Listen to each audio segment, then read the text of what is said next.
Back on the turbo, Chevelle, convertible, whatever we're gonna call it from now on.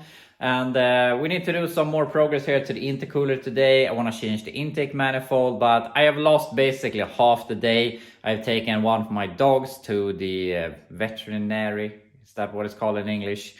To the dog hospital, and he's fine, but he has some problems with one of his paws or multiple of his paws. So hopefully we can solve that. But as I said, I spent a lot of time here with that. Also, I have sent away a package that I have been pushing off here. But if you remember the Nova rear axle we had, where we had the third member that I took out because I got a tip that it would probably be easier to sell it as the third member only and not the rear axle. I was trying to get $50 for the whole rear axle, but no one bought it. Then I removed the third member, and one of my viewers actually contacted me and gave me an offer, included shipping. So now that we have sold that thing, after shipping, we made, we got around $200 for that third member. So that was really great. So we have another $200 to add to our flipping cash amount. So we'll see whenever we can find a new vehicle for that. I'm looking all the time, but there hasn't really been anything that has caught my eye. But we'll get to that. But anyway, back on the Chevelle here. I obviously want to change the intake manifold so we can fix the radiator hoses. But this intercooler is giving me headaches because I really want to run this thing and not have hood pins. But it's so incredibly tight, and I can't really figure out how I could push it in more, because then we will have to cut into the core support and even to the radiator to get it in here. And I don't like that solution. So the first thing I'm going to do here is I want to loosen the bottom mounts here to try and get it angled in a little bit in the bottom, because everything helps. So yeah, we're going to see if we can do that, and yeah, take it from there. It doesn't look like much, but I've been doing a lot of work to the hood release here, and it's more thinking than working, because it's pretty, I don't gonna say it's complicated, but there's a lot of moving parts. So the first thing I did was I took everything apart and I removed this bolt or whatever that goes through all of this, so I could take apart all of this. It's 3 pieces: the hood release here, this thing that opens the hood, that's that thing, and then this thing. So I could work with one piece at a time, but then I could get this in place. And I also forget to mention that I had to lower the intercooler. You can see I've lowered it about 1/2 inch or something, about 1 centimeter in that range, to make it clear under here. So that's good. So I had to re-weld these, and everything is just temporary. So I could get this in place. Then I could modify this bracket. And to get this bracket in place, I had to do a rust repair here. It's not done, obviously. Everything here is temporary. I just want to see that everything works. So that I could get a bolt hole here to connect this to.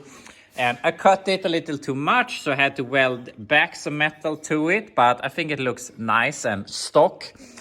So that's all good. So I had that in place. Then I could start modifying all of these pieces. So you can see this piece right here, I have cut out this much from the back side of it. This edge is supposed to be on that edge. So instead now we have to reinforce it the other way. So we have to make a bit of a slice here and add material to this. So that will become strong again, because this is going to break as is. Also, I had to remove a lot of material of this thing, as you can see, to make that clear, which means that we have to take out this hole and reinforce it in the front instead. So that's a bit of work. The easiest thing was just to cut this a little bit, because that's supposed to be like right there, and then obviously you can open it. So yeah, that's gonna work just fine. So as it sits right now, it's functionally working, but it's not strong. So obviously we have to take everything apart again, reinforce this, reinforce that, weld this, weld the core support, I think I'm gonna remove the core support and do this rust repair later on also. And these springs, unfortunately, will also have to be modified. This thing is supposed to be like that for this thing. And this spring is supposed to be here on the inside. So this is supposed to spring back. We have to modify that some way.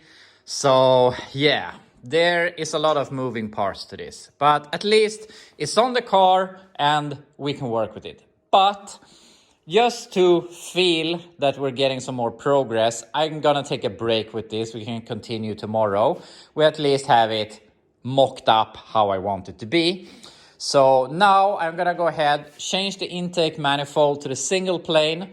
Then we can put it on the thermostat housing, start looking for radiator hoses.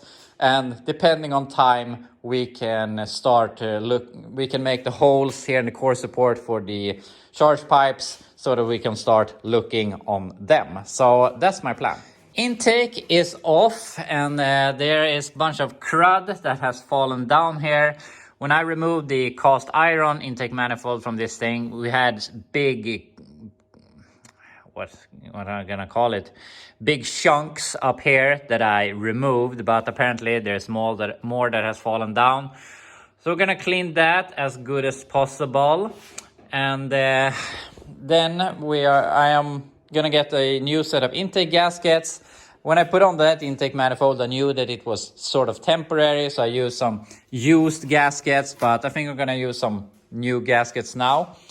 So yeah, I have a top-end kit with gaskets that I bought for my truck, since it is still having issues with the stumble on idle that I was troubleshooting to death earlier this year. And I don't want to work on that right now. I can do that in the spring. So we're going to rob those intake gaskets from that kit. And I'm going to buy a few more intake gaskets because I changed manifolds back and forth. So then we can finally go to our cool single plane intake. And I was worried with the hole pattern here that we might have some clearance issues with the butterflies, but we don't seem to have that. And I'm gonna say, I'm really looking forward to having a single plane intake manifold. I think they looks so cool, but also I have seen enough on Engine Masters to know that on 90% or more of all street cars, a dual plane intake manifold is preferable. You're giving up so much low end torque with that single plane. But as I said, from what I heard, that's what you're supposed to have with turbo. And on this thing, we actually care a bit about the top end power. So we'll see how all of this works. But it's gonna look cool, and I've been looking forward to have one for a really long time. So anyway, let's do some cleaning and slap that intake manifold on. And there we have the intake on. And I don't know why, it looks so cool with a single plane. At first glance and to the untrained eye, I mean, they look basically the same, but there is something special about a single plane intake manifold. It's not the highest one they make, but it's pretty high, and you got the carburetor up a little bit, and I think it just looks cool. It looks like performance. So we're done so far. So now we can actually put on the turbo hat or whatever it's called, the intake for the carb. So we can start thinking about our charge pipe here. We're gonna turn these around, cut the holes. But I think I'm gonna start with just putting that thing on, also for protection. I wanna put on the thermostat housing. I thought I had one here that I bought for, it's the equivalent of $5, but it's more narrow than I thought it would be, so it's not going to work. Hopefully we have something else that's going to work. Also, we need to find some plugs for these. Obviously, we want to have the heater core sometime in the future, but I'm missing a lot of parts, and yeah, I don't feel like working on that. Feels like a very small problem right now, not having heat. So that will be in the future. So yeah, I'm gonna go ahead, get a stud for the air cleaner thing, find the thermostat housing, and maybe we can make some radiator hoses. I got that thing in place. I found a stud. It's a bit on the short side, but it's working for now at least. I had to put on this pipe just to look, and I don't think it's gonna work not even close.